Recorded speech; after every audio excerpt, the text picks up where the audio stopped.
Thank you very much, Mr. Speaker. And I'd like to thank Ranking Member McGovern and Representative Khanna for all he's done to help lead the efforts to end the United States' unauthorized war in Yemen. Congress's sole responsibility over offensive use of force is outlined in Article 1, Section 8 of the Constitution.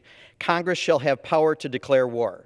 James Madison argued that this power is fully and exclusively vested in the legislature.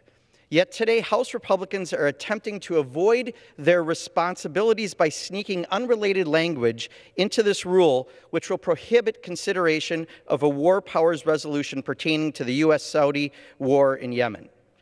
To be clear, they took a bill about removing gray wolves from the endangered species list in North America and included a provision prohibiting even just the discussion of war in Yemen.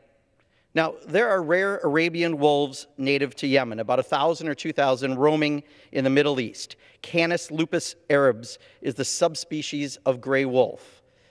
But this is a wolf in sheep's clothing. This is the deprivileging of House Resolution 138, this is just another abdication of our responsibilities as members of Congress. We are literally elected to make decisions about war and peace, and we are failing to do the most basic function of our job to uphold the Constitution. We should at least have the courage to make the decisions about war and about conflicts in which we are entangling our constituents who serve in the military. Today, as Mr. McGovern said, Yemen is the worst humanitarian crisis on the planet, with the UN saying that 14 million people, half the population of Yemen, are either experiencing full-blown famine at the risk of death by starvation as soon as the end of the year. Since 2015, U.S. forces have been backing the Saudi war by assisting in the targeting, logistical support, and refueling deadly Saudi airstrikes in a war that has nothing to do with fighting al-Qaeda. By reasserting Congress's authority over war, is recognized for an additional minute. We can end active U.S. participation in a Saudi-led conflict in which the Saudis are imposing a blockade to literally starve millions of Yemenis to death. If the U.S. ends its involvement, Saudi leader Mohammed bin Salman will be forced to the negotiating table to end his brutal bombing campaign and blockade of the food.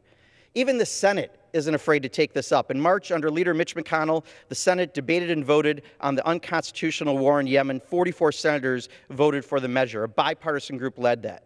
Unfortunately, rather than upholding our founding values, the leadership in this House has chosen to quietly insert a measure to block the House from debating the war. I urge my colleagues to reject this cynical tactic. Whether you agree or not about ending the illegal U.S.-Saudi war, vote against this rule so you can allow us to do our jobs and vote to do what we swore to uphold, our sole authority to debate and vote on war. I yield back. The gentleman from Wisconsin yields back the balance of his time. The gentleman from Massachusetts reserved. The gentleman from Washington is recognized. Thank you, Mr. Speaker. Nobody's afraid to debate anything here on the House floor. The fact is, though, that the U.S. is no longer providing the very support that the Khanna resolution seeks to cut off, making this action unnecessary. It's based on a factually faulty premise. We are not involved in hostilities in Yemen, so the War Powers Act should not apply. As a result, even if this resolution passed both chambers, DOD would not need to alter any of its activities. So like I said again, in a few short weeks, the Democrats will assume majority. They'll be able to hold all the hearings and markups and votes that they want on this matter, and as it should be. So forcing this type of vote now, and the remainder of this Congress, in my humble opinion, is simply unnecessary. And with that, Mr. Speaker, I would like to yield 3 minutes time to